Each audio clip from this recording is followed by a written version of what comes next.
यादव खनहरिया।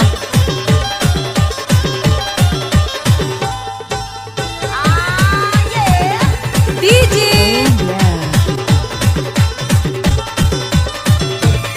अरे ओ शीला, अपनी कमर तो हिला।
आप सुन रहे हैं छोटू यादव का मिक्स किया हुआ गाना।